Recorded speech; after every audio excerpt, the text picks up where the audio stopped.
اهلا بكم اعزائي المشاهدين في حلقة جديدة من برنامج احنا الشعب. واخيرا سقطت حكومة البلدية. اخيرا سقطت حكومة الحزب المصري الديمقراطي. رئيس الوزراء اعلن استقالته.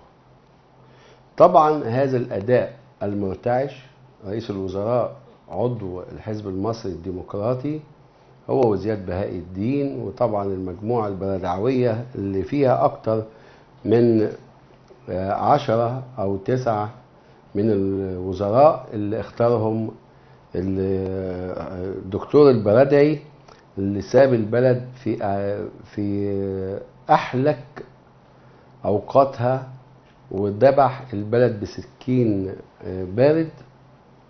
البرادعي لما سافر كان سايب مندوبين له في الوزارة عندنا هنا. سقطت هذه الوزارة اللي ايديها كانت مرتعشة، اللي ما خدتش اي قرارات من اي نوع.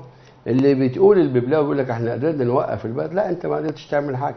ده اللي سند البلد مش سياساتك، اللي سند البلد هو الدعم العربي السعودي الاماراتي الكويتي اللي جابوا لنا 15 مليار دولار، اللي انت سيادتك خدتهم كلهم خدت منهم 12 مليار دولار ووزعتهم وما شفناش اي انتاج ولا اي عائد. في عهدك تفاقمت الاضرابات العماليه. حكومه حسنيه او حكومه حسن النيه اللي طلع الببلاوي وأعد مشروع قانون يقول لك الوزير اللي يخطئ بحسن نيه ما يتحاسبش، يعني يضيع البلد او يتسبب في اهدار اموال البلد. قال لك الوزراء خايفين يمضوا. طب ما اللي خايف يمضي كان يمشي. قاعد ليه؟ عشان تقول له لو مضى ممكن يتسبب في اهدار المال العام، لو ضيع البلد، لو ضيع اموال البلد، لو ضيع مقدرات البلد. تقول لي عشان كان حسن النيه؟ ومين اللي هيثبت حسن النيه من عدمه؟ يعني لما واحد حمدي الفخراني يخطئ ويتسبب في اهدار مال عام يحاكم ويخش السجن، لكن الوزير الزايد على راسه ريش ما ينفعش. عشان كده هي دي حكومة حسن النية اللي كانوا بيقولوها. الحكومة اللي قننت الفساد، الحكومة اللي كانت موجودة قننت الفساد وضللت، وانا اسف، واساءت العرض على رئيس الجمهورية المحترم، وقالوا له احنا عايزين نحرك البلد بسرعة وعايزين نعمل تعاقدات بالامر المباشر علشان ما نستناش الطرح في مزاد علني واجراءات الطرح والترسية. قام رئيس الجمهورية اصدر مرسوم بقانون بتعديل قانون المناقصات والمزايدات، وقال ايه؟ يجوز البيع بالامر المباشر والتعاقدات بالامر المباشر. هم حطوا له السم في العسل. الهدف اللي ضحكوا عليه بيه او انا اسف ضللوه بيه ان هو يحرك الاقتصاد بسرعه، يبقى فيه طفره، يبقى ما يقعدش الاجراءات الروتينيه. لا، بس في ظل فساد الزمن ده الموجود في البلد ده من اخطر القوانين التي صدرت، ولكن ان شاء الله هو قانون مؤقت. في اول انعقاد لمجلس الشعب سيتم الغاء هذا المرسوم بقانون، لان الدستور وكل القوانين كل ما صدر عن المستشار عدلي منصور هي قوانين مؤقته تسقط بمجرد انعقاد مجلس الشعب، تعرض على مجلس النواب القادم، فإذا أقرها فبها ونعم، وإذا لم يقرها فقد سقطت أو يكون له الحق التعديل. الحكومة النهاردة اللي احنا طالبين من الحكومة الجاية ايه؟ طبعا تم تكليف المهندس إبراهيم محلب، هو كان على رأس الوزراء في الحكومة الساقطة بتاعت الببلاوي، كان هو اللي تقريبا شغال، هو و4 أو 5 من الوزراء الآخرين كانوا شغالين وشغل كويس جدا. منهم اعتقد كان الدكتور ايمن ابو حديد كويس، الدكتور يعني كمال ابو عيطه اشتغل كويس. شفنا وزير التعليم الباز التربيه والتعليم، وزير الاوقاف، كان مجموعه من الوزراء كانوا شغالين، لكن كان على راسهم المهندس ابراهيم محلب. وانا ما انساش ان هو كان مشارك بقوه جدا في حل ازمه عمال المحله، اضراب عمال المحله. كنت دائما الاتصال بيه، وهو كان دائما يتصل بوزير القوى العاملة، ويتصل بوزير الداخلية، ويتصل بوزير الاستثمار، ويتعهد اقول له طلبات العمال كذا، هو يقول لي حاضر. طب معانا اللواء فاروق المقراحي مساعد وزير الداخلية السابق لشؤون للأموال العامة. ألو. اهلا بيك. ازيك يا سيادة اللواء؟ اهلا بيك يا استاذ حمدي، مبروك البرنامج وربنا يوفقك. ربنا يخليك يا سيادة اللواء، ربنا يخليك يا فندم. الله يكرمك. سيادة اللواء، انت شايف الحكومة الجديدة مطلوب منها ايه، ولماذا سقطت حكومة الببلاوي؟ لا، سقطت حكومة الببلاوي فكان يجب ان تسقط من شهور طويلة، لانها نعم. حكومة مترددة، بتتخذ القرار متأخرا، راجل جاوز السن وجاوز العقل، فيعني كان سقوطها متوقع بل تأخر كثيرا. تأخر كثيرا. وطبعا هذه الحكومة أنت تعلم والجميع يعلم أن الذي اختارها وجابها حتى يكون هو رئيس الوزراء الفعلي هو المأسوف عليه الذي غادر البلاد، ونرجو من الله ألا يعود. يا رب يسمع من بقك ربنا. هذا الرجل أساء إلى مصر محمد البلدعي.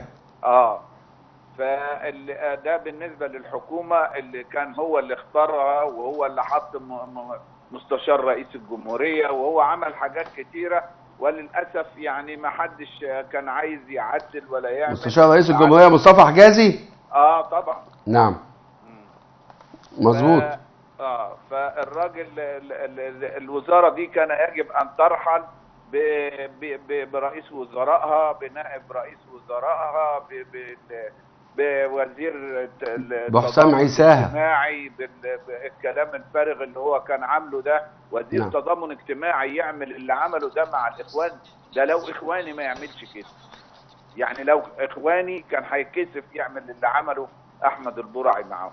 نعم. يعني ده بالنسبه للحكومه. الحكومه الجديده خطاب التكليف بتاعها ذات اللي هو المفروض يكون فيه ايه الجديد؟ المفروض يكون فيه ان دي حكومه جاءت لتقضي على الارهاب. نعم. وتنشط بالاقتصاد، وتضع ملامح الخطه الاجتماعيه المستقبليه. نعم. بحيث ان هي تعمل جدول زمني نعم. لإعادة الأمور إلى نصابها، وإعادة جدولة مسألة الحد الأدنى والحد الأقصى للمرتبات. نعم. إما أن تعتذر عما حدث من حكومة الببلاوي، إنها تعلن أن كل مصر هيبقى أقل مرتب له 1200 جنيه، أو تقول أن الببلاوي أخطأ أنه يفهم الناس أن دول موظفين الحكومة فقط، لا ينطبق لا على الشركات ولا على البنوك والى اخره. انما هم كانوا بيعملوا حاجات كده ما تعرفش كان بيعملها ليه. فيجب على الحكومة الجديدة 3 حاجات رئيسية. نعم. اولا تكون حكومة قليلة العدد. مظبوط. حكومة يكون فيها رجال قادرين على اتخاذ القرار المناسب في الوقت المناسب بالقوة المناسبة. يجب نعم. ان يعلن اول حاجة ان هذه الحكومة جاءت، يعني حضرتك عايز حكومة حرب مثلا؟ يقينا. يقين. بس يعني مش هنقول حكومة حرب، هنقول حكومة على شاكلتها يعني. حكومة المهام الصعبة. ليه؟ مظبوط. أنها جاءت لأسباب 3. أولا للقضاء على الإرهاب ومقاومته بالشدة المطلوبة. بإيه بقى؟ نعم. بأنها تصدر قانون مكافحة الإرهاب 1. 2 يصدر مرسوم بقانون باعتبار أن جماعة الإخوان الإرهابية والجماعات المرتبطة بها جماعات إرهابية، ومن ينضم إليها يعتبر إرهابي، ومن يعتنق فكرها يعتبر إرهابي. من ينضم إليها يعتبر إرهابي، ومن يعتنق فكرها يعتبر إرهابي، ومن يساعدها يعتبر إرهابي، ومن نعم. يرفع شعاراتها أو يتغنى باسمها يعتبر إرهابي. بالإضافة إلى من يمولها ويأخذ ذلك لوزير الخارجية، يطلع على الأمم المتحدة ويروح على مجلس الأمن، اللجنة الدايمة لمكافحة الإرهاب، نعم. ويطلب إدراج هذه العصابة على لائحة الإرهاب الدولي. يبقى هنا إحنا فعلا جادين في محاربة الإرهاب. ولا نترك السعوديه تحارب لنا الارهاب بالوكاله. انت تعرف يا سياده اللواء، انا كان عندنا قضيه امبارح باعتبار جماعه الاخوان جماعه ارهابيه. جماعه ارهابيه، وفوجئنا في المحكمه انه لم يصدر قرار من ما رئاسه انا من قلت مجلس هذا الوزراء. الكلام، انا قلت هذا الكلام يا استاذ حمدي، قلت مجرد اعلان يعني كان اعلان في اعلان في الهوا كده، في الهوا وبس. الاعلان ملزم لصاحبه وملزم نعم. لمن قرأه، انما ما صدرش قرار من مجلس الوزراء يعتبرها جماعه ارهابيه، قرار مرسوم بقرار، او كانوا اعدوا مرسوم بقانون لعرضه على رئيس الجمهوريه. لا ده ما عملوش حاجه. لا صدر الاعلان اللي عمله الببلاوي بالاتفاق مع الفرقه بتاعته داخل مجلس الوزراء هو مجرد اعلان لتهدئه الراي العام بعد نعم. الحادث بتاع في المنصوره. هذا ما حدث منه، انما لو صدر مرسوم بقانون باعتبار ان هذه العصابه عصابه ارهابيه تستطيع ان تقلم اظافرها في الداخل والخارج، للاسف ما تمش هذا. طب يا سياده اللواء، وزير الداخليه ايه اللي المفروض يبقى خطاب تكليف له لوزير الداخليه تحديدا؟ وزير الداخليه له ان يطلب هذا القانون، وانا قلت له قدم مذكره بما نعم. لديك من وقائع وبما لديك من سيديهات وبما لديك من مستندات حول هذه العصابه الارهابيه، واطلب صدور مرسوم بقانون باعتبارها عصابه ارهابيه هي والعصابات المتفرعه منها، سواء الجماعه الاسلاميه او الجماعه الجهاديه او انصار بيت المقدس او الجماعات الارهابيه في سيناء عموما. هذا لازم يطلبه وزير الداخليه ووزير الداخليه. طب سياده اللواء، هل انت شايف ان في استمرار لوزير الداخليه اللي هو محمد ابراهيم في الحكومه القادمه؟ اعتقد انه هيستمر، اعتقد. نعم. هذا. طب هل في يعني الحكومه اللي هي مدتها قصيره اللي جايه دي، هل ستستطيع حل المشاكل ولا؟ لا مش هتستطيع، بس هتوقف النزيف اللي بيعمله الببلاوي كل يوم. نعم. يعني انا اول امبارح بالليل في احد القنوات قلت ذنب اللي بيموتوا كل يوم على ارض مصر من رجال الشرطه ورجال القوات المسلحه في رقبه الببلاوي ورئيس الجمهوريه. الله ينور عليك، الله ينور عليك. باعتبار ان هؤلاء جماعه ارهابيه، ده قول واحد مش عايز نقاش. قولا واحدا، صح. بشكرك سياده اللواء فاروق المقراحي. تحت امرك. بشكرك سياده اللواء فاروق المقراحي، شكرا جزيلا. وهنستأنف يا جماعه الحكومه النهارده اللي انا شايف ضروري جدا انها زي ما اللواء فاروق المقراحي قال حكومه المهام الصعبه او حكومه حرب اقتصاديه، يجب ان يكون، انا شايف ان الحكومه دي لازم يكون فيها الدكتور احمد السيد النجار، يكون فيها الدكتور صلاح جوده، يكون فيها الدكتور عبد الخالق فاروق، يكون فيها كبار وعظماء الاقتصاديين في البلد. هذه الحكومه يجب ان تتمحور على كيفيه تنميه الاقتصاد او ايقاف النزيف الاقتصادي ورفع معدل النمو المصري النهارده اللي هو وصل الى 2% بعد ان كان وصل ل 8 او 7.6%. ده كان في عهد مبارك على فكره، مش النهارده طبعا، منذ الثوره واللي فيه انهيار بسبب الازمه الاقتصاديه الناتجه عن انفلات السياحه، يعني ضعف السياحه وانفلات والاضرابات الفئويه الكثيره اللي موجوده دلوقتي.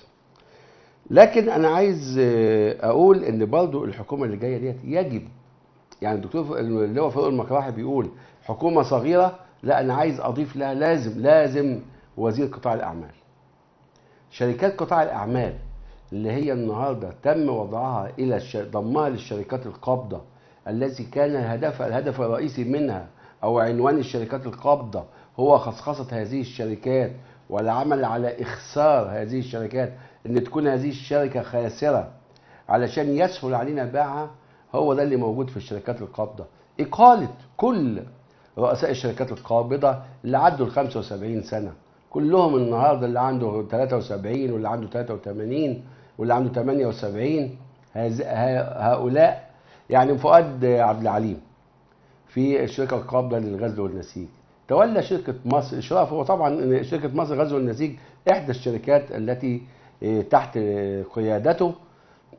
كانت الشركة بتكسب من 8 سنين، النهاردة وصلت خسائرها إلى 460 مليون جنيه سنويا بسبب الأداء الفاسد والأداء المرتعش والأداء البطيء لهذا الشخص المدعو فؤاد عبد العليم اللي يجب إقالته النهاردة. أنا عايزين نعمل حكومة وزارة لقطاع الأعمال. اللي أنا لما رحت لصفوان السلمي، الأستاذ صفوان المهندس صفوان السلمي، بقول له شغل ما بتشغلش شركة النيل لحليج الأقطان ليه؟ قال لي يا عمي أنا ما أفهمش في النيل لحليج الأقطان. الشركة أكبر شركة في الشرق الأوسط اللي فيها 17 مصنع في 17 محافظة. قال لي أنا ما أفهمش في الغزل والنسيج. قال لي أنا مهندس بتاع تشييد، أنا رئيس الشركة القومية للتشييد. يديله الشركة دي أعرف أشغلها إزاي؟ عشان كده كل الشركات الخاصة بالغزل والنسيج والشركات الأخرى نفصلها تماما عن وزارة الاستثمار، واعمل وزير قطاع الأعمال يحل مشكلة العمال، يعمل على زيادة تشغيل العاملين اللي موجودين. مش بس يعني شركة مصر كانت فيها 2، هي دلوقتي فيها 20,000 عامل، كانت قبل كده من 10 سنين كانت فيها 43,000 عامل، كانت بتنتج وتضخ في الاقتصاد الوطني، وكان العمال بياخدوا حوافز ومرتبات ومزايا. لكن ان انا اسند هذه الشركة لناس غير متخصصين او ناس فاشلين، يجب اقالتهم وانشاء وزارة تحل كل مشاكل الشركات وتعيد الشركات الى الانتاج الوطني والى منظومة الانتاج الوطني. وما ننساش ان كل شركات القطاع العام هي اللي شالت البلد على رجليها بعد نكسة 67، وهي اللي وقفت البلد على رجليها مرة اخرى. يعني النهارده هرجع تاني للاضرابات العماليه. عمال الاتوبيس اتصلوا بيا عايزين اضراب، تعالى اقف معانا. اقف معاكم في ايه؟ في اضراب عمال الاتوبيس؟ بعدها الشهر العقاري، بعدها بتوع البريد، بعدها الناس ديت عايزه تسقط الدوله. الناس اللي احنا هنلاقي، والاضرابات والاطباء والصيادله، انتوا عايزين تسقطوا الدوله؟ والله اللي بيقول النهارده اللي بيقبض 700 جنيه او 1000 جنيه وبيعمل ضرب عشان يخليهم 1200، والله لو استمر الوضع على هذا المنوال مش هنلاقي ال1000 جنيه ولا هنلاقي ال700 جنيه. حد الادنى اللي انتوا عايزين ترفعه مش هنلاقيه، مش هنلاقي اللي انت مش عاجبك دلوقتي. نهدى شويه على البلد، نهدى على البلد على ما البلد تقدر تمشي على رجليها. وانا بقول لكم اهو، احنا بدأنا في عهد مبارك للأسف كنا نتوازى مع كوريا الجنوبية. النهاردة معدل الدخل الشهري للمواطن الكوري الجنوبي 6000 دولار. 6000 دولار، واحنا هنا بندور على 200 دولار. مش عارفين نوصل ل 200 دولار، ده 200 دولار يعني ب 1500 جنيه. يا ريت يا ريت نشتغل دلوقتي، واللي انت عايزه النهارده لما تنتج وتكسب وتبقى فيه ضخ للاقتصاد الوطني، الحكومه هتودي الفلوس فين؟ مش هتوديها في مكان غلط. النهارده كلنا بنكافح الفساد، النهارده فلوس هتعود على الشعب المصري. بس اصبر شويه. النهارده انت عايز 1200 جنيه، طيب ايه رايك لو قعدت بتاخد استحمل بال 900 جنيه او ال 700 جنيه النهارده، وبعد سنه بالكتير قوي هتاخدهم مش 1200، هتاخدهم 1500 او 1600، وبعد سنه اخرى هنلاقيهم بقوا 3000 جنيه دون تضخم، دون ارتفاع للاسعار. يعني انا النهارده الناس اللي ليا افقها صغير قوي، اللي كل اللي ماسك يقول لك عايز 1200 و1400، واشمعنى الحد الادنى للموظف عامل النظافه عاملين اضراب اخرين 1200، والاقي المهندس الجديد برضه ياخد 1200 زي عامل النظافه. طبعا الكلام ده غير مقبول اطلاقا. يجب ان يكون في تفرقه بين المؤهلات العلميه والعمليه. لكن اللي انا عايز اقوله ان انا النهارده كثره الاضرابات ديت مش هتودينا لحاجه. انا تحديدا لو مسكت وزير الماليه النهارده او رئيس وزراء زي ما بيقولوا، هقوم ما اقصدش، انا اسف ان طبعا لا اصلح لهذا المنصب، هقول خلاص الحد الادنى للاجور 5000 جنيه. انا تحديدا هقول لكم اهو، حد الادنى للاجور. اظن الناس كلها هتفرح، لكن لا، هتلاقوا موجات تضخميه للصبح. كيلو القوطه. الفكره في الحد الادنى للاجور والحد الاقصى للاجور والمعدلات. انا عندي قد ايه سلع وخدمات في السوق. السلع والخدمات اللي موجوده، انا معايا النهارده 1000 جنيه ومفيش غير ازازه ميه، او مفيش غير كيلو قوطه بس، كيلو قوطه واحد اللي موجود، هشتريه بال1000 جنيه. طب لو ما معيش غير جنيه واحد، هشتري كيلو القوطه بالجنيه برضه. يعني الفكره، يعني انا يا ريت نخفض المرتبات للنص ونخفض الاسعار ل 60%، يبقى انا كسبت 10% النهارده. محدش يمسك في موضوع الحد الادنى والحد الاقصى. انا اول واحد طالبت بيه في مجلس الشعب وقدمت مشروع قانون، بس يجب ان تتواكب مع الحد الادنى والحد الاقصى زياده في السلع والخدمات الموجوده في السوق، حتى لا تحدث موجات تضخميه تؤدي الى ان الاجر الحقيقي للمواطن او للعامل ينخفض. فاكرين لما حسني مبارك ضحك على الشعب وقال انا هديكوا 30% علاوه، والاسعار اترفعت ازاي بسرعه؟ اما ادى 30% علاوه على المرتبات علشان 6 ابريل يوم عيد ميلاده لو تفتكروا. في واحده طلعت في التلفزيون قالت له يا سياده الرئيس ارجوك بلاش ال 30% دي احنا مش عايزينها، وخفض اسعار وخفض مرتباتنا 10%، بس رجع الاسعار زي ما كانت. هو ده اللي نقدر نتكلم فيه. لك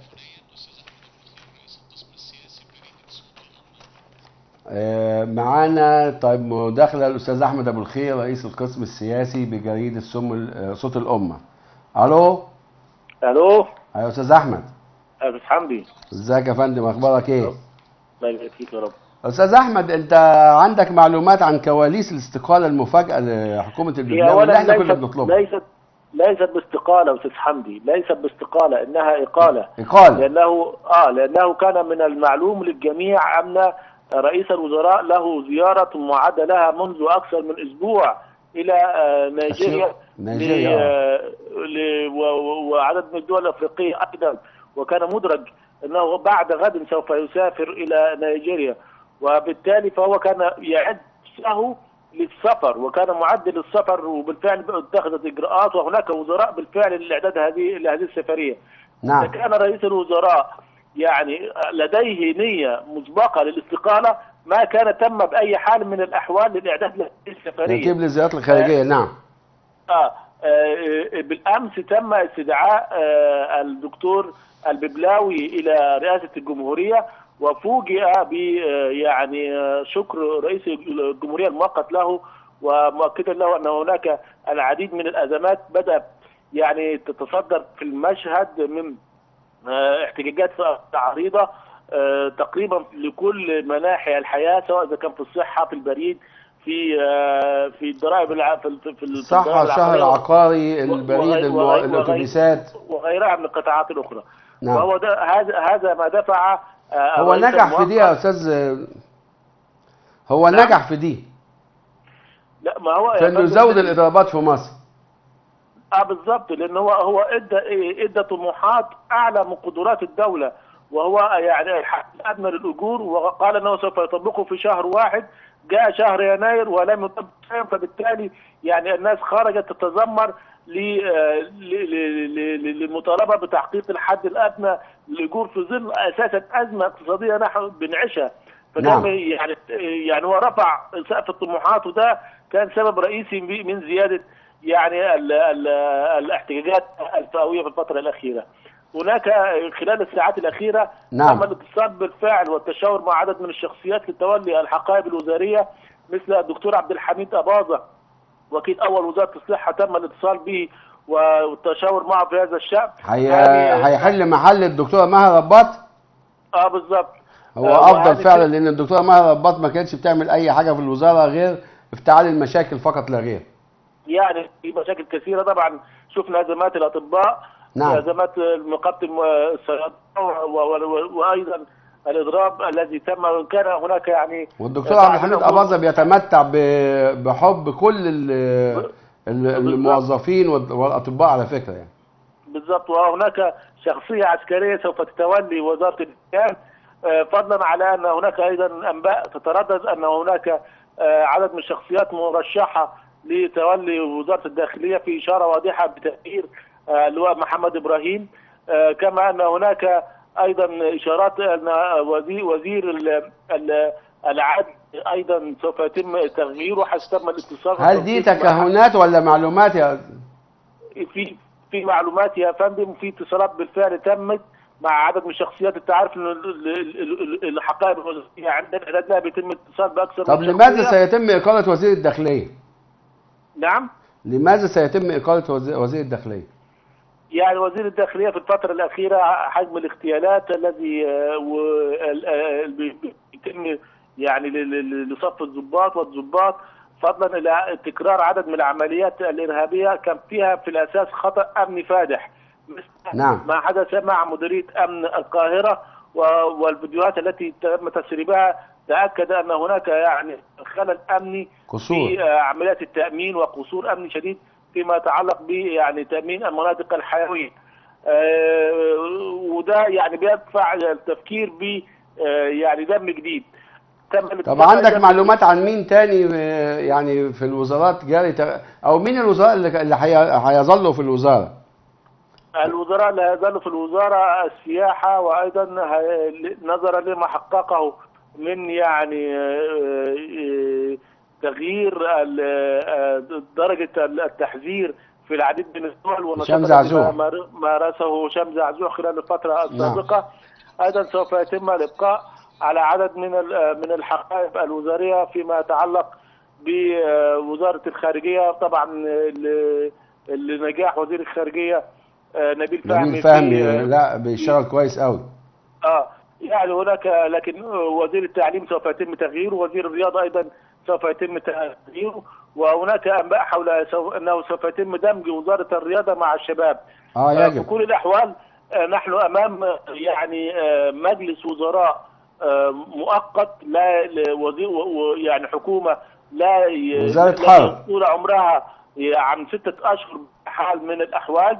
لذلك حتى الحكومه اللي هتيجي يعني هتصطدم ايضا بالمشاكل يعني متراكمه والتي خلفتها لها اساس سياسه حكومه الببلاوي. فبالتالي لن نتوقع ان تقوم هذه الحكومه ب يعني شيء من الاصلاحات او ان يكون لها عصا سحريه تستطيع من خلاله ان تحل المشاكل التي تواجه المشاكل الاقتصاديه والاجتماعيه. طب متى تحلف اليمين الحكومه الجديده؟ نعم؟ متى تحلف اليمين الحكومه الجديده؟ لسه لم يتحدد بعد، ولكن هو التكليف زي ما حضرتك عارف بالفعل تسلمه المهندس ابراهيم محلب. المهندس ابراهيم محلب، وبالتالي فهو في حاله تشاور حول يعني الحقائب الوزاريه والوزراء الذين سوف يعني يكملون معه المشوار. في كل الاحوال تاكد يقينا ان المشير عبد الفتاح السيسي وزيرا للدفاع في الحكومه الجديده، وبالتالي كل التكهنات التي قيلت ان هذا التغيير الوزاري من اجل يعني السماح بترشح يعني يقينا المشير السيسي في الوزاره القادمه موجود في الوزاره القادمه، وهو الان وزير الدفاع يحتفظ بموقعه الى الان، وهو يعني يعني هل اذا ترشح المشير السيسي يعني هيظل في الحكومه مثلا 10 15 دقيقه بدايه الترشيحات في يناير في اول مارس بعد 20 يوم من الان؟ يعني لسه هم في انتظار قانون الانتخابات الرئاسيه الذي لم يصدر الى الان. هو في مجلس الدوله دلوقتي لاقراره. فبالتالي هناك عدد من يعني الاعدادات يعني والترتيبات تتم لابد ان يشرف عليها المشير عبد الفتاح السيسي، ولكن وجوده في الحكومه الجديده يقينا المشير عبد الفتاح السيسي لا زال يحتفظ بموقعه كوزير للدفاع، لان هناك فور يعني الاقاله هي ليست استقاله، هي ليست استقاله وداعي اقاله، فور الاقاله المفاجئه للجميع لحكومه الببلاوي.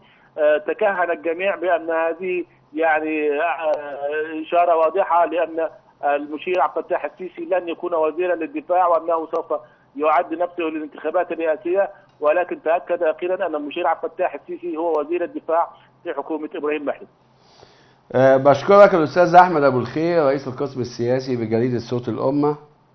وهو قال مفاجأة كبيرة جدا إن المشير عبد الفتاح السيسي سيظل وزيرا للدفاع، وده عليها علامات استفهام كتير ووضع غير مفهوم إطلاقا. يعني هل كلنا بنطالب المشير السيسي بالترشح لرئاسة الجمهورية؟ فتح باب الترشيح أعتقد لن يتجاوز 20 يوم. الحكومة القادمة أو الجديدة لن يعني ستحلف اليمين في خلال أسبوع أو خمس أيام. فهل سيظل المشير السيسي وزيرا للدفاع لمدة 15 يوم ثم يستقيل؟ يعني حاجات كتير قوي يجب نعتقد ان المجلس الاعلى للقوات المسلحة يجب ان يصدر بيانا يوضح فيه هذه الاشكالية. في حاجة شغالة النهاردة بمناسبة ما يقال عن إقالة أو تغيير اللواء محمد إبراهيم وزير الداخلية، اللي هي حرق العربيات، حرق سيارات ضباط الشرطة. أنا شايف إن احنا بنطبطب قوي على جماعة الإخوان المسلمين. كل يوم عربية ضابط شرطة تتحرق، كل يوم عربية سياسي تتحرق، كل يوم عربية إعلامي تتحرق.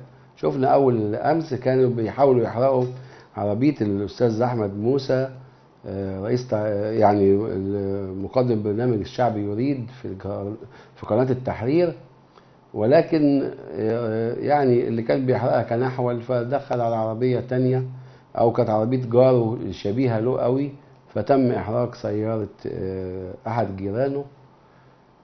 طيب الحرق ده هيفضل لإمتى؟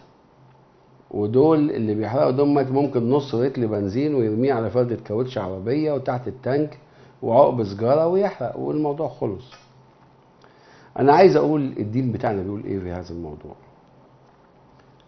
ولكم في القصاص حياة يا أولي الألباب، ولكم في القصاص حياة يا أولي الألباب. وكمان بيقول فمن اعتدى عليكم فاعتدوا عليه بإيه؟ بمثل ما اعتدى عليكم. العين بالعين، السن بالسن، الأنف بالأنف، الأذن بالأذن. ده الدين بتاعنا. فمن اعتدى عليكم فاعتدوا عليه بإيه؟ بمثل ما اعتدى عليكم. النهاردة لو ضابط الشرطة لما تتحرق له عربيته ويسكت، وهذا الإرهابي اللي جه حرق العربية أو هذا الإخواني اللي دفع فلوس لواحد من البلطجية 200 جنيه 300 جنيه، احنا اللي عندنا في المحل جاي يحرقوا واحد أقول لك أنا واخد 750 جنيه اللي اتقبض عليه وهو بيحرق 3 عربيات، بعد ما حرق 3 عربيات واخد 750 جنيه في ال3 عربيات. فلوس الإخوان بتمول هؤلاء البلطجية عشان يحرقوا. والله العظيم لو أنا اتحرقت لي عربيتي والله ما اسيب عربية إخواني واحد في المحل ما احرقهاش. إن شاء الله هبيع كل هدومي فيها، إن شاء الله هبيع كل اللي عندي. لكن من أمن العقاب أساء الأدب وأساء التصرف وأساء، وخلاص مش همه، هو عارف إنه مش هيحصل له حاجة، عارف إن مفيش رد فعل، مفيش لكل فعل رد فعل مساوي له في المقدار ومضاد له في الاتجاه. ما عندناش الكلام ده. الحكومة ساكتة. الشعب لازم يوضح لهذه الجماعة الإرهابية. كنت هتحرق لنا واحد عربية هتحرق لك عربيتين، تحرق لنا عربيتين هتحرق لك 10. هنا هتتوقف. هتقتل لنا ضابط شرطة ويستشهد أو مجند أو بريء وكلهم أبرياء. ده احنا شفنا الناس القتلة والإرهابيين لما قتلوا السياح الأجانب الكوريين بأي ذنب قتلوا هؤلاء؟ ده واحد أجنبي جايب لك فلوس علشان يساعد ابن وطنك، بيديلنا أموال نشغل بها البلد. لو حتى أموال قليلة هي راحت لمواطن مصري عشان يأكل ويشرب منها، نقتله ليه؟ عشان نسقط الدولة فقط لا غير. أنا النهاردة القانون المصري بقى بيقول عقوبة المحرض تساوي عقوبة الفاعل الأصلي. طب أنا مش لاقي الفاعل الأصلي، بس أنا عارف المحرضين فين. عندي على الأقل 1000 من قيادات الإخوان المحبوسين النهارده في السجن هم بيحرضوا ليل نهار على قتل المصريين وعلى إحراق المصريين وعلى إسقاط الدولة في مصر. شفنا البلتاجي لما قال هذا العنف الذي يحدث في سيناء وسفك الدماء الذي يحدث في سيناء سيتوقف في اللحظة التي يتراجع فيها السيسي عن الانقلاب حسبما يدعي. وشفنا ابن محمد مرسي بيقول الإرهاب سيظل مستمر إلى أن يعود أبوه إلى القصر الجمهوري. وشفنا خيرت الشاطر بيعمل إيه، وشفنا زوجة محمد مرسي بتقول إيه. كل ده تحريض. الناس اللي بتموت دي يجب أن يتم إعدام فورا للمحارضين.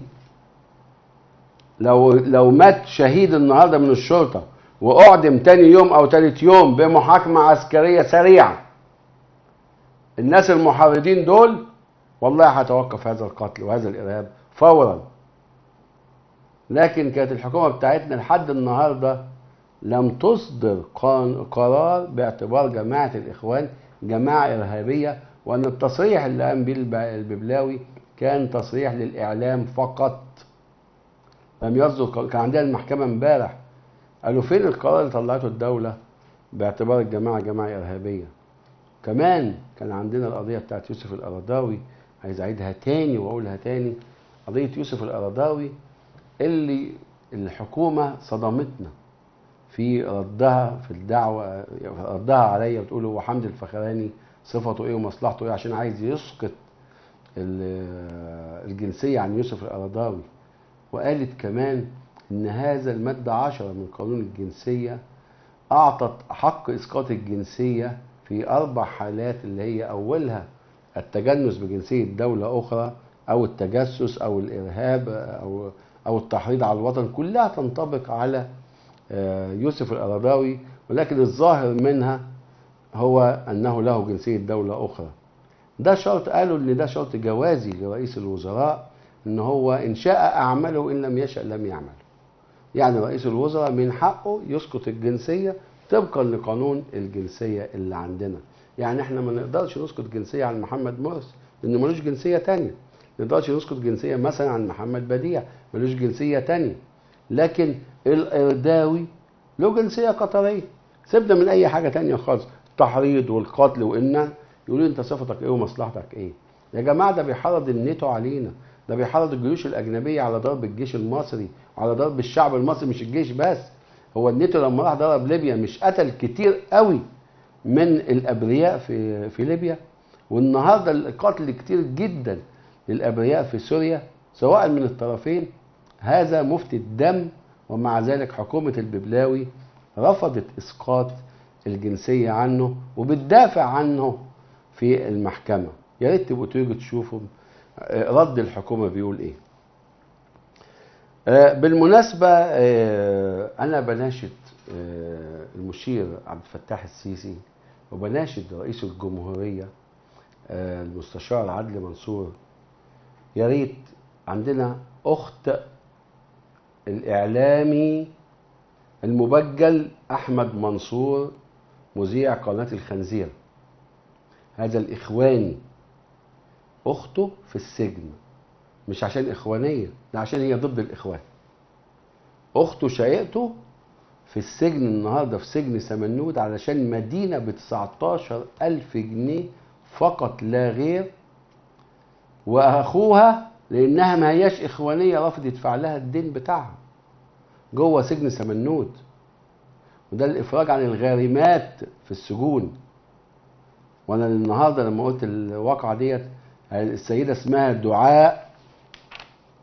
دعاء السيد إمبابي منصور، وهو أحمد، اسمه أحمد السيد إمبابي منصور، أحمد منصور مذيع الجزيرة. لكن لأنها أخته مش إخوانية سابها في السجن، وقبل كده قعدت 67 يوم في السجن على ما الناس أهل الخير لموا لها فلوس. وإن شاء الله هي هتطلع، يعني الناس كتير قوي بتتبرع بفلوس لها، وربنا يسهل إن شاء الله تطلع في خلال يومين. هذه السيدة النهاردة سايبة بنتها عندها 1.5 سنة رضيعة في شقة لوحدها مع أختها التانية أكبر منها عندها 4 سنوات، وأخوها 11 سنة، 3 قاعدين في شقة أوضة وصالة في منية سمنود، مركز، يعني هي سمنود جنب المحل على طول، مركز المحل، مدينة سمنود. قاعدة النهارده ال3 ولاد دول اللي 11 سنة وال4 سنين،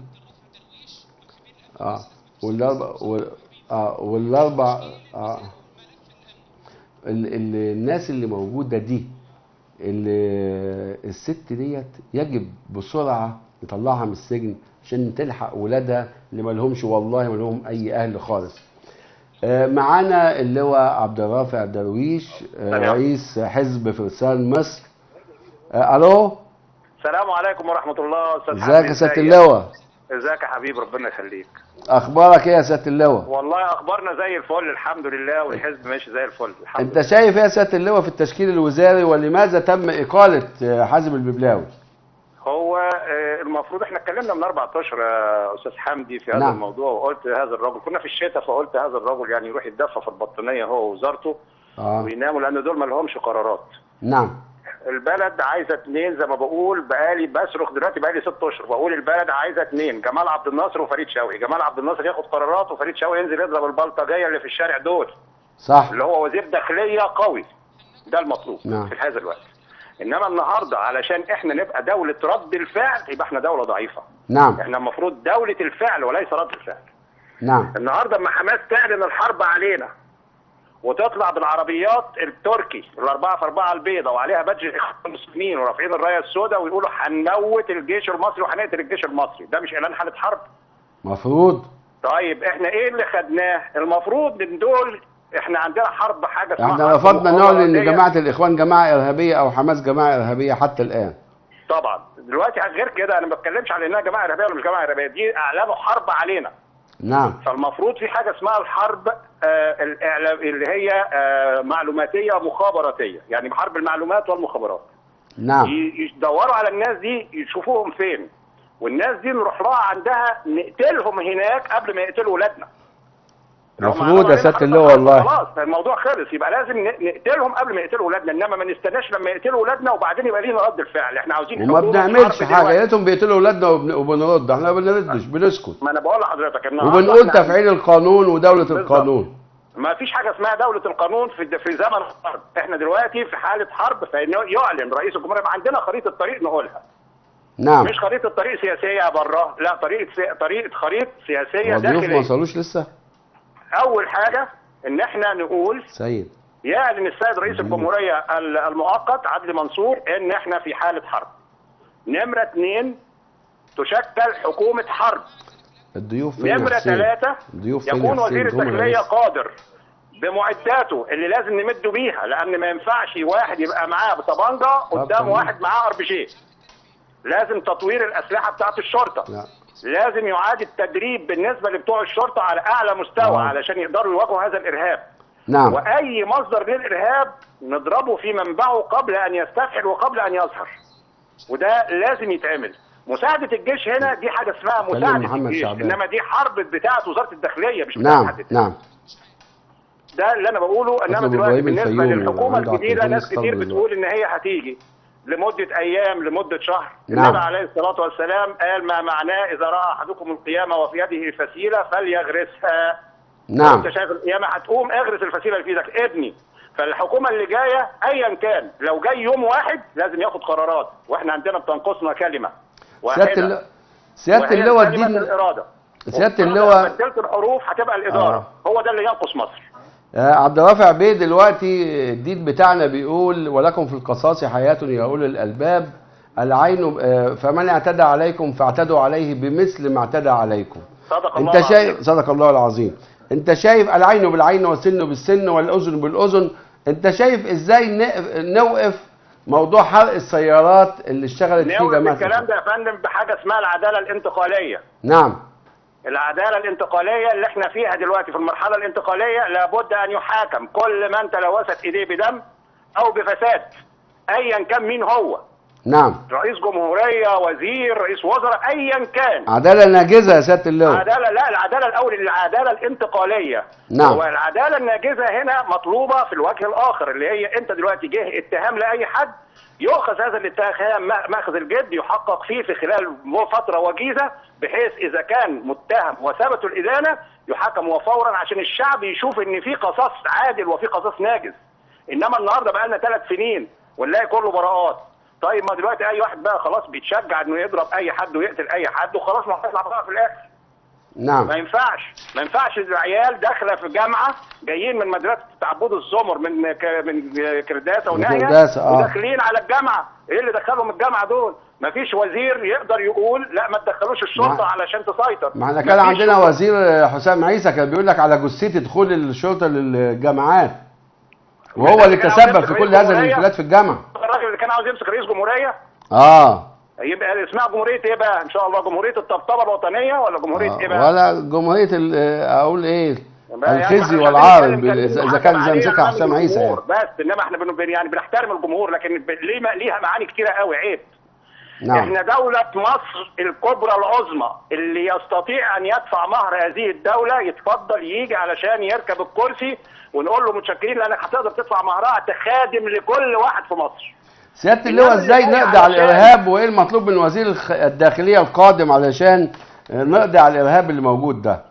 يمشي في اتجاهين يا فندم. الاتجاه الاول تدريب الكوادر في الشرطة على مكافحة الارهاب وتسليحهم التسليح المناسب، وانا اعلم كل العلم وهذه معلومه وليست تسريبات. نعم. كان مقدر ليهم ان هم ياخدوا 5 مليار جنيه لاعاده او لتحديث التسليح بتاع الشرطه. حتى هذه اللحظه لم يدفع ليهم هذا الكلام. لازم يبقى فيه تحديث للاسلحه، تحديث للتدريب، تحديث للعقيده. طب هل بتاعه الشرطه انها تبقى في خدمه الشعب ولصالح الشعب، زي ما الجيش عمل لما حسني مبارك وهو القائد الاعلى للقوات المسلحه انحاز الجيش لصالح الشعب ولم ينحاز لصالح رئيس. لما جه الاخ محمد كرسي وجه وقال انا الشعب قال له ارحل، كان اللي بيحميه برضه الجيش. دي العقيده. فالعقيده الشرطيه لابد ان تتحول الى حمايه الدوله وحمايه المجتمع، ولكن لا تخدم السلطه بس. لا تخدم النظام. تخدم البلد، ما تخدمش النظام. طب هل في خدمه الشعب. سياده اللواء هل من الجائز اننا نعمل تعيينات جديده من المواطنين الشرفاء لحمايه المناطق ومتابعه ودعم الشرطه على غرار الصحوات اللي حصلت في العراق؟ يا فندم انا ناديت برضو قبل كده وقلت عاوزين نعمل جيش الدفاع الشعبي اللي هو يبقى 9 مليون، لان انت عندك مصيبه في المدارس الثانويه. كان عندنا على ايامنا في حاجه اسمها الفتوه او التربيه العسكريه. التربيه العسكريه كانوا بيدربونا على السلاح. نعم. دلوقتي انت ما عندكش شباب مدرب على اي سلاح. كان عندنا حاجه اسمها التربيه الوطنيه. كانت المدارس الثانويه العسكريه كمان. نعم. عشان يغرسوا فينا الروح الوطنيه وروح مصر وان احنا ننتمي لهذا البلد. مفيش دلوقتي لا تربيه وطنيه ولا تربيه عسكريه.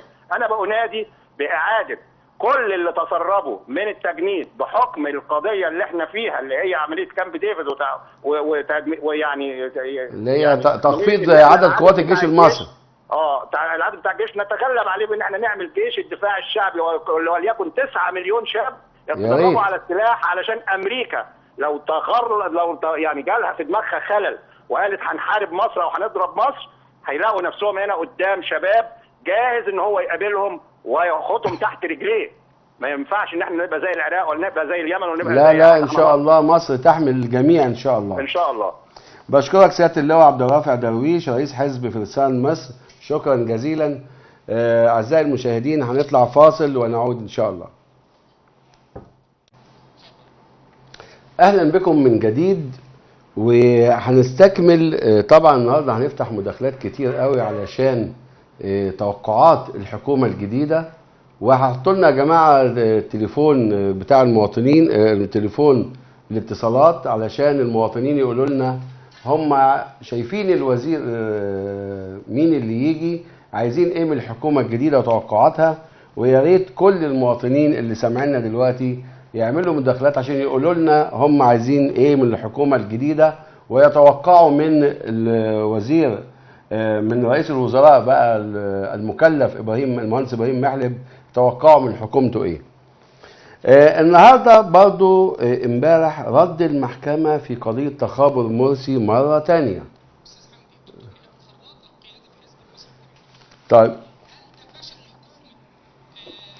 طيب يعني احنا معانا دلوقتي الدكتور ايهاب الخراط، المتحدث الامين العام للحزب المصري الديمقراطي الاجتماعي. الو. اهلا استاذ حمدي. دكتور ايهاب ازيك؟ ازي حضرتك يا فندم؟ ربنا يخليك يا فندم، ازاي صحتك؟ الحمد لله. انت شايف حضرتك يا دكتور ايهاب لماذا استقالت حكومه الببلاوي؟ يبدو لي الموضوع غير مفهوم. انا كنت افضل انه يكمل لحد ما يجي رئيس جمهوريه منتخب ويعين حكومه جديده. نعم. اذا صح الكلام انه الاستاذ المهندس ابراهيم محلب هو رئيس الوزراء الجديد، هو خلاص تم تكليفه يا دكتور ايهاب. سمعت اخبار متضاربه، لكن ان المهندس ابراهيم محلب يعني بيلقى تجاوب شعبي، عنده قدره على التلامس الوجداني مع اعتقد ان الحكومه اللي فاتت دي كانت عندها 3 ملفات اساسيه: الملف الامني، نعم. الملف الاقتصادي، ملف العلاقات الخارجيه. في الملف الاقتصادي نعم. انا شايف انجاز غير مسبوق انه نصعد 3 تصنيفات ائتمانيه في التقسيم العالمي. نعم. مدى 3 سنوات 6 تصنيفات، صعدنا 3 وضمننا من مده 2 ما يحصلش تخفيض ثاني. ده كيلو بمجرد المعونات، لكن دي حزمه سياسات اهمها اقتصاديه، اهمها في رايي واللي لم تاخذ حظها الكافي من التغطيه الاعلاميه. نعم. واخد 51 مليار جنيه في مشروعات البنيه التحتيه ومشروعات تحفيز الاقتصاد في سابقه لم تحدث منذ ايام عبد الناصر، انه القطاع العام والبنيه التحتيه تاخد هذا القدر. ده اللي قفز بالاقتصاد المصري، وده يحسب في رايي انا للدكتور زياد بهاء الدين وللمجموعه الاقتصاديه. الملف الامني ملف شائك جدا في حرب حقيقيه ضد الارهاب ونحن نتقدم فيه.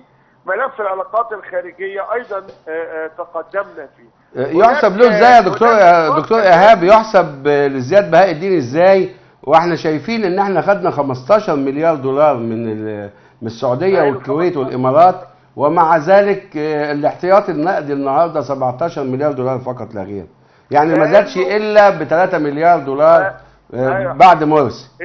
انا بقول لك الاحتياطي النقدي مش هو الاهم، بالعكس احنا كنا بالنادي كديمقراطيين اجتماعيين من بدري بتطبيق سياسات كنزيه لانقاذ الاقتصاد. نعم. فهو خد الفلوس دي ضخها في الاقتصاد ولم يحتفظ بيها. ايه التحفيز يا دكتور؟ ده احنا الشركات القطاع العام كلها واقفه لحد النهارده، مفيش ولا شركه قطاع عام اشتغلت.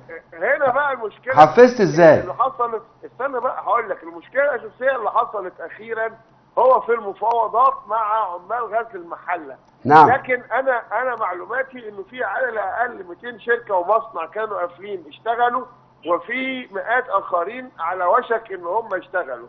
فانما في شركات محتاجه تمويلات اكبر ومحتاجه ان الاداره تتعامل مع عمالها زي في غزل. يا دكتور ايهاب، الحكومه فشلت في المفاوضات مع عمال غزل المحله. عمال غزل المحله اشتغلوا من دافع وطني بحت، ان هم قالوا احنا هنشتغل عشان ما نوقفش البلد اكتر من كده. ده اخفاق مع غزل المحله واخفاق في وزاره الصحه. ما انا هقول لك هو نعم. دلوقتي الاخفاق الاساسي اللي حصل في الوقت اللي فات ان لا تزال عقليه الدوله المؤسسيه القديمه هي السائده، اللي يقول لك شغل عجله الانتاج من غير ما تكون بتقدم شفافيه كامله وبشفافيه كافيه وبتقدم تنازلات كافيه للعمال. بالعكس الناس قاعده تقول لهم وايه يعني تضغطوا على نفسكم. هذا كلام غير مقبول، لا العمال ولا الاطباء ولا سائق النقل العام ينفع ان احنا ما نحققش مطالبهم. وده يعني يا دكتور ايهاب معلش، انا المهندس فؤاد عبد العليم رئيس الشركه القابضه للغزل والنسيج ده تسبب في خسائر لشركه مصر بعد ما كانت بتحقق ارباح من 8 سنوات بس بقت بتخسر النهارده 460 مليون جنيه سنويا، ومع ذلك تمسك الدكتور الببلاوي بفؤاد عبد العليم ورفض اقالته رغم ان ده كان الطلب الرئيسي لعمال غزل المحله. انا اعتقد ان ده اخفاق التعامل جوه الحكومه دي مع نعم. مطالب الاطباء والعمال، كان تعامل غير مرضي بالنسبه لي. وانا كنت من الناس اللي واجهوا عمال غزل المحله خاصه اللي على المعاشات في مجلس الشورى بالمندوب اللي بعته الدكتور فؤاد عبد العليم، وكتبنا تقرير شديد القوه وقتها لصالح العمال كلجنه حقوق الانسان في مجلس الشورى.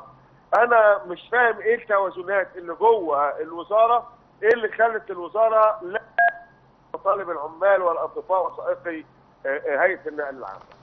طب يا دكتور ايهاب، انت شايف ازاي الحكومه، يعني الدكتور حازم الببلاوي لما صرح وقال ان هم هيعلنوا جماعه الاخوان جماعه ارهابيه، وفوجئنا في المحكمه اول امس ان هو مفيش قرار صدر من رئاسه مجلس الوزراء بيقول ان دي جماعه ارهابيه. لا هو في قرار، ولكن لا مفيش يا دكتور ايهاب، مفيش. انا بقول لحضرتك احنا طلبناه رسمي ما تقدمش. القضيه انه الدكتور حازم وقتها قال ومجلس الوزاره قال ان هناك متطلبات قانونيه عشان الموضوع ده يعترف فيه في المحاكم. بلاش نتكلم. يبدو لي ان هذا يرجس حتى الان، وده شيء مفهوم. الملف ده مش مساله سهله، والمتطلبات القانونيه والقضائيه لم تستوفى، لكن هم اعلنوا ده. هذا القرار لا يعتبر معترف به في المحاكم الا لما تستوفي الاجراءات القانونيه. ده كان اعلان اعلامي فقط لا غير. لا كان اعلان لم يتبعه اي اجراءات قانونيه. في مذكرات وتقارير لازم عشان المحكمه تعترف بيها، في حاجات معينه لازم تستوفى، وده اللي قاله الدكتور سعد الدين ابراهيم وقتها، ولا زال بيعمل في الملف علشان يعترف به دوليا. انما هو كان قرار من الحكومه لم في بعد متطلباته القانونيه اللي كان يعترف به قدام المحاكم. بس يعني هو ده طبعا انا في رايي يعني انه كان هذا الملف يجب ان يستوفى قانونيا، ومساله الضغط الشعبي ان احنا نعلن دي مساله بتخلينا احيانا نتجاوز عن متطلبات قانونيه. المتطلبات القانونيه دي تتطلبها دوله سياده القضاء، مش هيعترف بمجرد قرار ولا اعلان لرئيس وزاره، هو لازم اجراءات معينه هتاخد وقتها، لازم ملوش حل تاني. هو الراجل حاول يقول كده.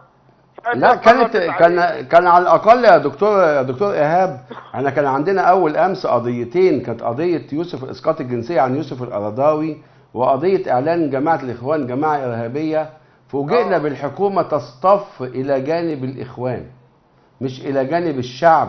بتدافع بتقول احنا مش هنسقط الجنسيه عن القرضاوي لان ده حق رئيس الوزراء، حق مطلق له، ان شاء قام به وان لم يشأ لم يقم به. حتى وقالوا نص الماده 10 من قانون الاجراءات من قانون الجنسيه ان اللي هي يجوز اسقاط الجنسيه عن المصري اذا تجنس بجنسيه دوله اخرى. برضه الحكومه الدكتور الببلاوي بتدافع عن القرضاوي، مش بتقف معانا، مش بتصطف مع الشعب. ما عنديش معلومات عن الموضوع. في جماعه الاخوان، في الاخوان جماعه ارهابيه، جه محامي الاخوان قال لك فين القرار اللي طلعته الحكومه؟ هاتوا لنا القرار اللي طلعته الحكومه. وخدنا تصريح من المحكمه. هل ده بقى يا دكتور، هل شباب الحزب المصري الديمقراطي واعضاء الحزب المصري الديمقراطي راضون عن اداء رئيس الوزراء اللي هو عضو في الحزب المصري الديمقراطي؟ الدكتور حازم الببلاوي هو عضو مجلس امناء واستقال طبعا من الحزب لانه لم يرشح بصفته الحزبيه، انما بصفته يعني كلنا بيقول لك ده حكومه الحزب المصري الديمقراطي يا دكتور زياد. ده مش صحيح. ده مش صحيح. ده ما الحكومه دي فيها 2 ناصريين، فيها 2 من الدستور، يعني مش صحيح ان الحزب المصري الديمقراطي الاجتماعي هي فيها 2 من الحزب. يعني المجموعه اللي من الاحزاب الثوريه والاحزاب الجديده 6، 2 بس من الحزب عندنا، و2 من الدستور، و2 من الكرامه والمصري. طب هل كان بيسيطر على التشكيل الدكتور برادعي يا دكتور ايهاب؟ لا الدكتور برادعي انسحب مبكرا. لا هو اللي كان له يد او له بصمه في التشكيل الوزاري. لا ما اعتقدش ان ده حصل اطلاقا، لانه زي ما بقول لك التشكيل ده عباره عن 6 فقط من التيار الثوري، والباقيين كلهم يا اما والدكتور حسام عيسى ده جاي منين؟ ما حسام عيسى ده دستور، ده مش من الحزب المصري للتنميه الاجتماعي، وكمال ابو عيطه ناصري. نعم. يعني ونبيل فهمي من حزب الدستور. يعني اذا وحسام عيسى ناصري اقصد، وفي حد تاني كمان من حزب الدستور في الحكومه. يعني حسام عيسى لم يكن ناصريا ابدا، احنا ما شفناش منه اي اداء غير انه هو تسبب في الانفجار الموجود من الاضرابات والمظاهرات في الجامعات. ده بعد كده، لكن هو نعم. حاسب نفسه دايما في وقت الثوره على التيار المصري. انما كمال ابو عيطه هو عضو في حزب الكرامه وعضو في التيار الشعبي. نعم. انما انا وهو المسؤول الاساسي عن المفاوضات مع العمال. لا ده كان وزاره الاستثمار، هو الدكتور الاستاذ كمال ابو عيطه مشكورا عمل مجهود كبير جدا في هذا المجال، بس لم يكن في ايده قرار. انا شايف ان كمال ابو عيطه مناضل وواقف. نعم. وواقف جنبه، وشايف انه الملف، لكن شايف ان الملف الاقتصادي أدير بشكل جيد جدا. ما هو صاحب قرار. لا أدير ازاي والاقتصاد بينهار والاسعار بترتفع يا دكتور ايهاب؟ لا الاقتصاد مش بينهار، الاقتصاد بالعكس زي ما بقول لك في 3. امال ارتفاع الاسعار ده جاي ازاي يا دكتور ايهاب؟ والتضخم اللي موجود في البلد ده سببه ايه؟ ده تضخم يا استاذ يا استاذ فخري، يا استاذ يحيى حمدي خلاص ماشي. متأكد التضخم ده بالنسبه للوضع العالمي اولا، ووضع لا ملوش دعوه بالتضخم العالمي يا دكتور ايهاب. وضع الامن، لا احنا التضخم عندنا دلوقتي اقل من التضخم العالمي. ده كفايه ان سعر الدولار ثبت. سعر الدولار كان بينهار وقت الحكومه دي ما خدت التصنيف الائتماني كان في وعاد الارتفاع مره اخرى النهارده سعر الدولار. معلش بس الارتفاع ده في حدود المقبول، بيطلع قرشين ينزل قرشين. انما البلد بقى لها 3 سنين في حاله ثوره، ما فيش اي بلد في المنطقه حتى تونس الاقتصاد بتاعها قدر يواصل بهذا الطريقه. الاداء الاقتصادي، ده خبراء الاقتصاد يقول لك ان علشان يرتفع التصنيف الائتماني 3 درجات علشان المشروعات ترجع تتحرك تاني، عشان البلد تفضل تتحرك في الظرف اللي هي فيه ده. والتصنيف الائتماني ارتفع نتيجه الدعم الخليجي لنا يا دكتور ايهاب. لا الدعم الخليجي ما ياثرش على التصنيف الائتماني، اللي اثر هو السياسات اللي بقول لك عليها، اللي هي سياسات كينز، اللي هي ضخ 51 مليار جنيه لصالح القطاع العام والمشروعات بتاعه البنيه التحتيه. ده ادى الى ان الاقتصاد اتحرك تاني، والناس لقت اكل عيش، والناس بتتحرك. نعم. رغم ان مفيش سياحه ومفيش استثمار خارجي. فهو استخدم المعونات اللي جت مش علشان يراكمها في الاحتياطي، لان الاحتياطي ده مش هو مقياس ترمومتر، الاحتياطي لا زال امن، ولو نزل ل5 مليار لا زال امن. المشكله الاساسيه يعني هو كان امن، لا زال امن دلوقتي 5 مليار، وايام مرسي كنا بنقول 14 مليار. كان على حافه الهويه. كان التصنيف الائتماني بينزل كل 3 شهور، التصنيف نعم. الائتماني هو الترمومتر الاهم يا استاذ يحيى. فالترمومتر دلوقتي والله هخليه يحيى عشان خاطرك يا دكتور ايهاب والله. لا ما انا بقول لك هو حمدي مش عاجبني، هخليه يحيى حاضر. لا يا حمدي بيه، بص التصنيف الائتماني هو اللي بيقول للناس ينفع من هنا، ينفع الاقتصاد ده يشتغل ولا لا. انما الاحتياطي الاجنبي ده بيقول للناس احنا هنقدر ندفع اللي علينا في الوقت اللي جاي ولا لا. فاحنا في اللحظه دي عندنا تحسن غير مسبوق في التصنيف الائتماني، تحسن غير مسبوق في تقديرات المؤسسات العالميه في قوه ومتانه الاقتصاد، ولكن الاحتياطي وقف عند اللي احنا عايزينه، لان الاستثمارات الفلوس اللي جات لنا استخدمناها في استثمارات في هذا السياق. المشكله ان انت عندك اغلبيه في الوزاره لا تزال تفكر بطريقه تقليديه وطريقه قديمه، اللي هي تقول للعمال على نفسكم، خليكم وطنيين، تقول للاطباء مش عايز. الاطباء عايزين ميزانيه الصحه ترتفع، وعايزين شفافيه في ال 24 مليار جنيه اللي كانوا موجودين في الوزاره، و8 مليار جنيه منهم في الديوان المركزي. عايزين نعرف بالظبط بيتصرفوا في ايه، واحنا قاعدين يتوهونا برضه. ده السؤال كان يوجه لوزيره الصحه ولرئيس الوزراء ووزير الماليه. مفيش شك، مش بس كده، هي المنظومه كلها لا تزال مؤسسات الدوله مسيطره عليها عقليه قديمه، عقليه لا تصلح لما بعد الثوره. ده الوزاره دي هي وزاره خليط ما بين النظام القديم وانصار الدوله القويه، الدوله المؤسساتيه، الدوله اللي محدش يقرب منها ولا يتكلمها، وانصار التغيير وانصار الثوره. هذا المزيج لا زال حل. احنا علينا الان ان احنا نظل. بشكرك يا دكتور ايهاب بشكر الدكتور ايهاب الخراط الامين العام للحزب المصري الديمقراطي، وشكرا جزيلا ومداخله جيده جدا. لكن برضو انا ما زلت اصر ان حكومه الببلاوي هي فشلت اقتصاديا، فشلت امنيا، فشلت اجتماعيا، فشلت في تحقيق العداله الاجتماعيه، ووجب اقالتها. وكان طلب المصريين جميعا هو اقاله حكومه الحزب المصري الديمقراطي او حكومه الببلاوي. واعتقد النهارده ان الشعب، ان كل المضربين النهارده من الشعب المصري، اعتقد ان هم يجب الان ان هم يعودوا الى اعمالهم حتى لا تتوقف عجله الانتاج. هنتكلم على مليار بسرعه جدا. يعني هو مش عارف اتكلم ايه ولا ايه، لكن للاسف انا عايز اقول برضو الاستاذ محمد حسين هيكل اتكلم على مصطفى حجازي المستشار السياسي لرئيس الجمهوريه اللي عينه محمد البرادعي ومنحه لقب مفكر. مصطفى حجازي البرادعاوي بقى لقب مفكر بسبب اقول ايه من الاستاذ محمد حسين هيكل. بالمناسبه من الاستاذ محمد حسين هيكل في الصحف النهارده بتقول ان ابنه له 9 مليار ونص دولار استثمارات في جنوب افريقيا. ما بيستثمرش في مصر، ما بيستثمرش في مصر. ابنه له ابن محمد حسين هيكل له 9 ده في جورنال الموجز النهارده 9.5 مليار دولار استثمارات نجل هيكل في جنوب افريقيا. طب هنا عايزين السؤال، طب جبتها منين الاول؟ جبت الاستثمارات دي منين؟ وصناعه الاسمنت اللي انت جبت كل هذه الاموال جبتها ازاي؟ والاموال دي وصلت لك ازاي؟ تقوم يا استاذ محمد حسين هيكل انت شايف ان مصطفى حجازي هيستمر ولا شايف ايه؟ ولا بتدعمه ولا بتلمعه علشان وتقول انه مفكر؟ يعني اعتقد ان ديت فاتتك يا دكتور يا استاذ محمد حسين هيكل.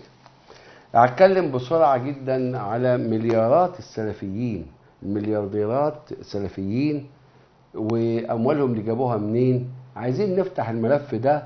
جريده الفجر النهارده فتحت هذا الملف وقالت مليارديرات السلفيين عملوا تحويلات بمليار و300 مليون جنيه لحزب النور في شهر واحد، وأنفقوا 5 مليارات أخرى على 300 ألف أسرة قبل الانتخابات البرلمانية. نفتح الملف ده إن شاء الله في الحلقة القادمة وهنشوف كل هذه المليارات راحت فين. هنشوف السلفيين دورهم إيه النهاردة في دعم الإخوان، وهل هم فعلا صادقين في إنهم يصطفوا مع الشعب المصري الآن إنهم يدعموا الشعب المصري، ولا هم بيقولوا كلام وبيعملوا غيره زي ما حصل في الاستفتاء على الدستور. بشكركم أعزائي المشاهدين، وإن شاء الله نلتقي في الحلقة القادمة على خير إن شاء الله.